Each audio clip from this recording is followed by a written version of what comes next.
Members. अब देखो Friday को बहुत बड़ी अपडेट आई थी। आई एम श्योर आप लोगों ने सुन ली होगी, मैंने भी अपडेट किया था आप लोगों को कि इन्फोसिस का एडीआर 40% तक जंप करता हुआ दिखाई दिया। एक टाइम पे 50% का एडीआर मोमेंटम करता हुआ दिखाई दिया, और इतना ही नहीं, विप्रो का एडीआर भी 7% जंप करता हुआ दिखाई दिया। ठीक है, अगर आपको विश्वास नहीं है आप यहाँ पे चेकआउट कर सकते हैं। जस्ट अ सेकेंड, यहाँ पे सी, ये है विप्रो का आइडिया जो 7% तक जंप करता हुआ दिखाई दिया। ठीक है, तो इसकी वजह से अगर आप ध्यान से देखोगे तो गिफ्ट निफ्टी भी आपको गैप अप दिखाई दे रहा है। ठीक है, हालांकि उतना नहीं है, बट हाँ गैप अप दिखाई दे रहा है। तो ये क्या है, सब डिस्कस करेंगे नेक्स्ट वीक में मार्केट में क्या क्या न्यूज़ इंपॉर्टेंट आने वाली है। ठीक है, जो इंपैक्ट कर सकते हैं हमारे मार्केट्स को, इसके अलावा नए आईपीओस को, बीसीजी में बहुत बड़ी अपडेट है, और पीएसयू बैंक्स में बहुत तगड़ी अपडेट है। ये सब डिस्कस करेंगे, वीडियो अंत तक देखिएगा। एंड देखो, चैनल को फर्स्ट टाइम विजिट करो, सब्सक्राइब कर लेना, वीडियो शेयर कर देना। ठीक है, और हाँ, यस्टरडे जो ये वीडियो रखा था, ठीक है, इसमें मैंने यहाँ पे क्लियर कट बताया था आईसीसी प्रू का ईएमसी का आईपीओ। ठीक है, एज अ डिस्क्लेमर, भाई मेरे फैमिली में लगा था, एक स्मॉल एचएनआई के अंदर फीमेल अकाउंट में लगा था। मैंने थोड़ा बहुत डिस्कस किया था, अब जाके जरूर चेकआउट कर सकते हैं, काफी लोगों के कमेंट्स आ रहे। ठीक है, तो ये वीडियो चेक करना मत भूलेगा, यस्टरडे का जो मैंने वीडियो प्रिपेयर किया था। ठीक है, जहाँ पे लिखा हुआ है जापान 0.5 बेस रेट हक। ठीक है, तो ये इसमें आपको डिटेल मिल जाएगी, आप जाके चेकआउट जरूर कीजिएगा। ओके, सबसे इंपॉर्टेंट बात, पहले हम लोग बात करते हैं कि सर मार्केट में क्या एग्जैक्टली है इन्फोसिस के एडीआर के बारे में। सी, इन्फोसिस का एडीआर 40 से 50% झमकाता हुआ दिखाई दिया, ट्रेडिंग को बंद कर दिया गया। अब जिनको नहीं पता है कि एडीआर क्या होता है, मैं शॉर्ट में बता देता हूँ। ठीक है, जैसे कि Indian company Indian stock market में लिस्ट होती है। ठीक है, वैसे कुछ कंपनीज अगर ग्लोबल मार्केट में अवेलेबल हो तो वहां के स्टॉक एक्सचेंजेस में भी लिस्टेड होती है।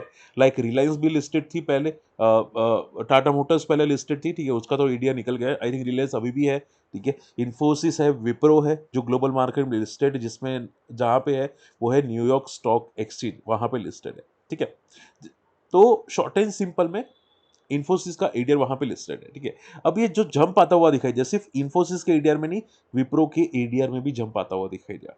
ठीक है, अब रीजन क्या था वो समझने की कोशिश करो, मैंने यहाँ पे ऑलरेडी बताने की कोशिश की है। कोई यहाँ पे बोल रहा है कि भाई यहाँ पे टेक्निकल डेटा ग्लिच है। ठीक है, जिसकी वजह से इन्फोसिस का एडीआर आपको 40 से 50% जंप करता हुआ दिखाई दिया। कोई ये बोल रहा है कि शॉर्ट स्क्वीज होते हुए दिखाई दे है। ठीक है, और शॉर्ट स्क्वीज जिनको नहीं पता है होता क्या है, आप समझने की कोशिश करो। आप लोगों ने पता होगा कि गेम स्टॉप करके था, मैंने ऑलरेडी डिटेल यहाँ पे आपको रखने की कोशिश की थी। सी, ठीक है, गेम स्टॉप करके था, जस्ट अ सेकेंड।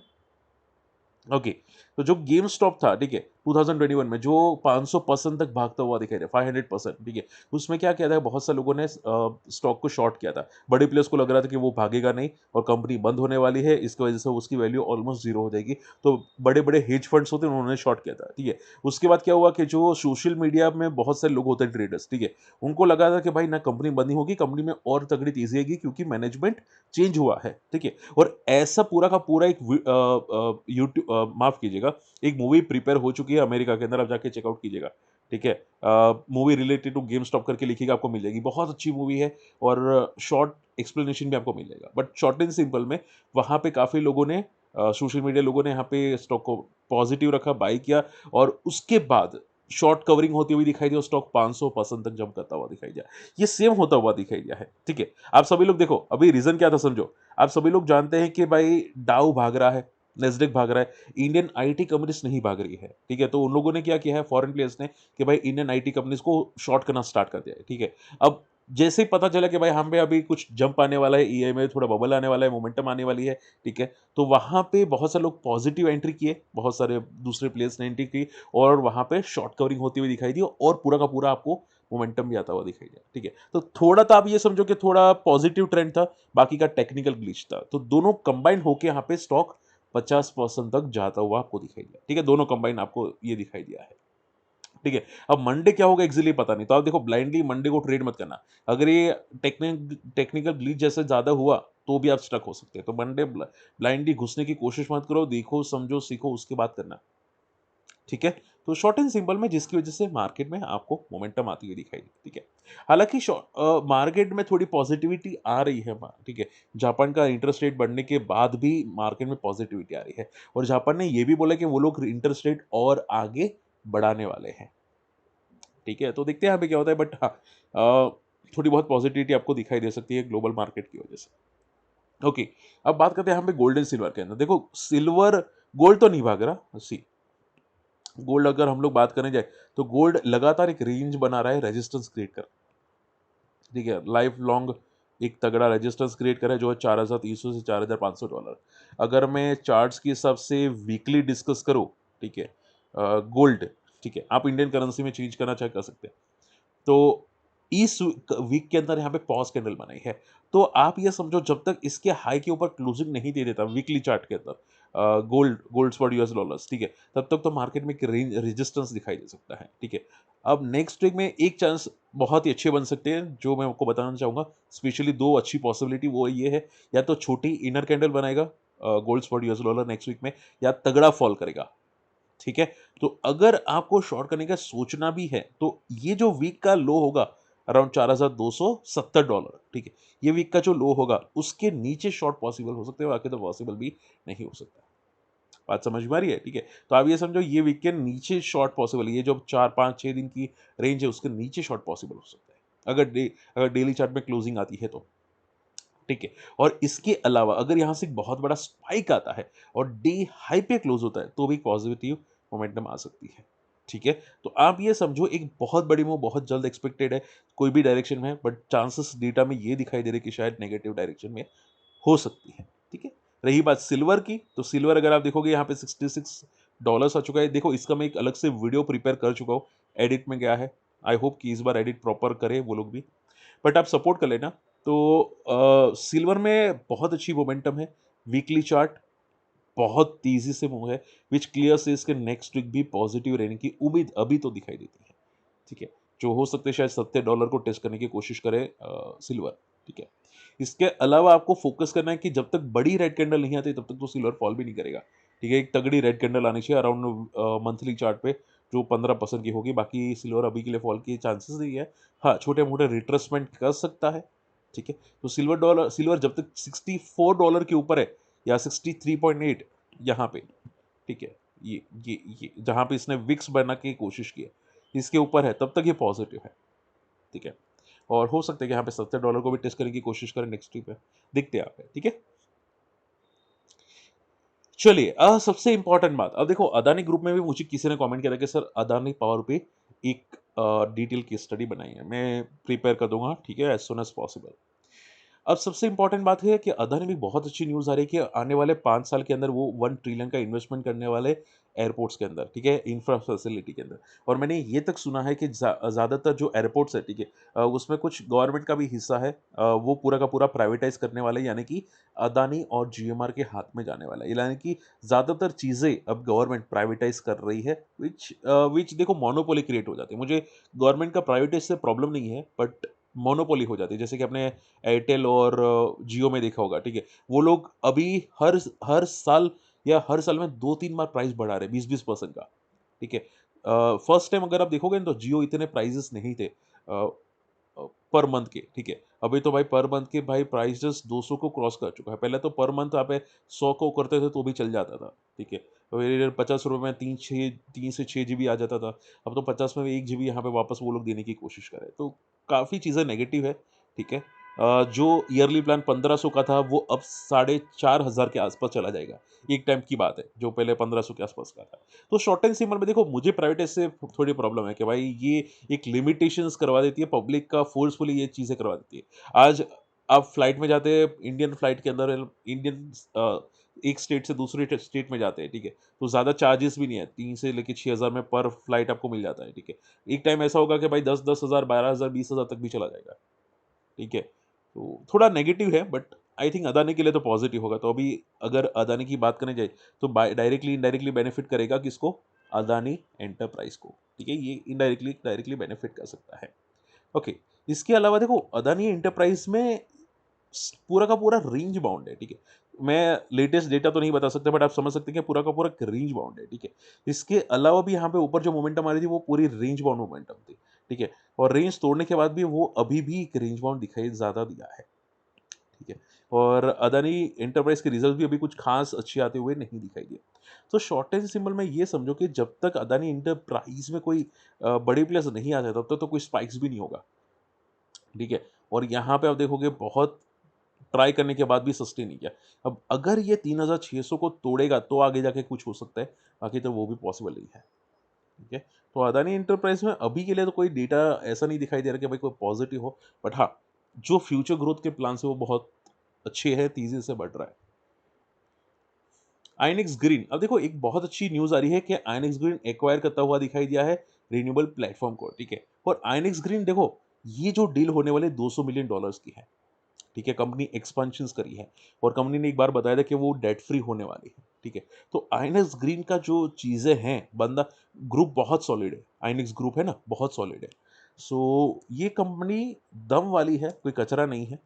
कंपनी एक टाइम पे 200-250 के ऊपर चली गई थी, फॉल आया, 200 पे रेजिस्टेंस लिया, अब ये फॉल कर रहा है और इसका एक सपोर्ट है अराउंड 126 के आसपास। अगर ये नहीं ले पाता है तो 100 का सपोर्ट लेने की एक बार के लिए कोशिश कर सकता है, जहाँ पे इसका मल्टी ईयर सपोर्ट है, ठीक है। सो देखते हैं यहाँ पे क्या होता है। बाकी 200 को अगर नेक्स्ट टाइम अगर ये ब्रेक करता है तो फिर बहुत अच्छी मोमेंटम क्रिएट हो जाएगी, फिर ये वापस अपना अच्छे लेवल्स पे जा सकता है। बट देखते हैं यहाँ पे कि क्या होता है, ठीक है।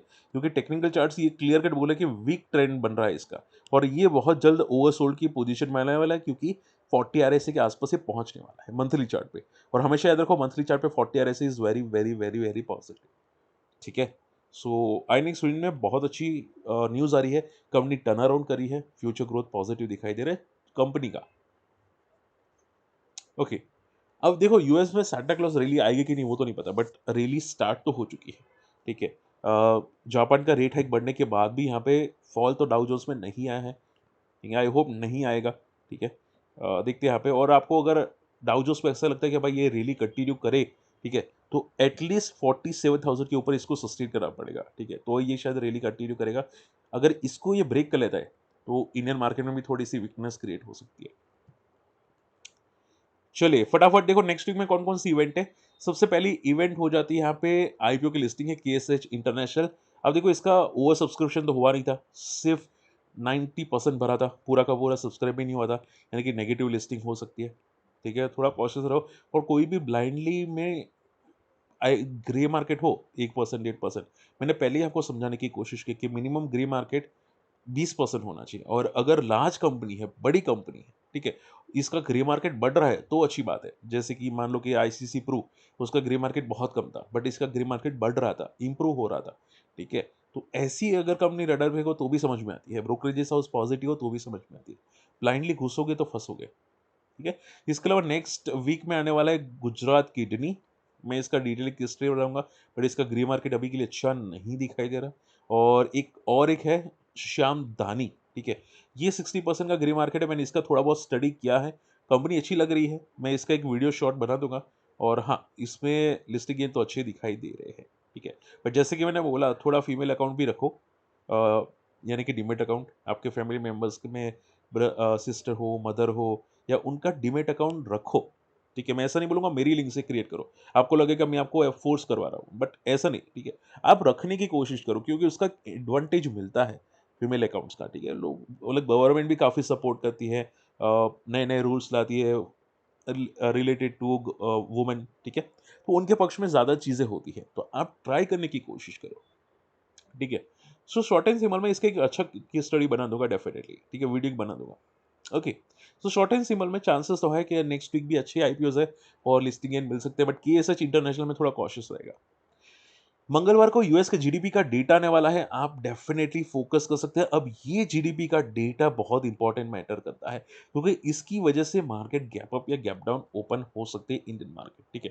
तो आई चांसेस तो है कि जीडीपी डेटा पॉजिटिव है, बट अगर ट्रम्प का टैरिफ का कोई इंपैक्ट आता है नेगेटिव तो डेफिनेटली बड़ा शार्प करेक्शंस भी आ सकता है। सो हम लोग वेट एंड वॉच करेंगे मार्केट के अंदर, ठीक है। यूएस का जॉबलेस क्लेम्स बुधवार को है और फ्राइडे को है इंडियन बैंक डिपॉजिट ग्रोथ, ठीक है। एंड देखो क्रिसमस की गुरुवार को तो छुट्टी है, चलो वो तो ठीक है, लेकिन इसका भी कोई ज्यादा इंपैक्ट नहीं पड़ेगा इंडियन मार्केट के अंदर, ठीक है। इसका इंपैक्ट पता है कहाँ पे पड़ेगा, पीएसयू जो बैंक्स होंगे ना उसका इंपैक्ट पड़ेगा। पता है क्यों? क्योंकि पीएसयू बैंक्स को प्राइवेटाइज करने की कोशिश की जा रही है। इसकी वजह से बहुत सारे पीएसयू बैंक्स में जो ग्रॉस एनपीए थे, ठीक है, वो एनपीए को भी यहाँ पे काफी तक बेच के रिमूव कर दिया गया है, जैसे कि यस बैंक में था, ठीक है। और जैसे कि आप देख सकते हैं मीडिया रिपोर्ट के जरिए कि गवर्नमेंट यहाँ पे प्लान करिए स्टिक सेल करने का यूको बैंक के अंदर, पंजाब एंड सिंध बैंक के अंदर, सेंट्रल बैंक के अंदर, ओके। और आप पूछो सर इसका क्या बेनिफिट होगा, मैं आपको सिंपल बता देता हूँ।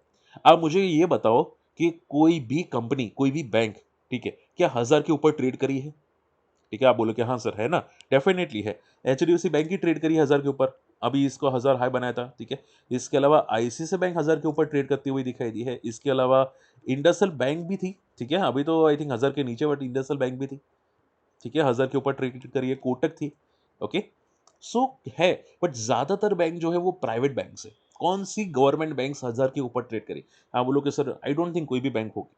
ठीक है, तो प्राइवेटाइज करने का बेनिफिट ये हो जाता है कि बहुत सारे बड़े प्लेयर्स आएंगे, वैल्यू अनलॉकिंग होगी और काफी चीजें कंपनी में इंप्रूवमेंट आएगा।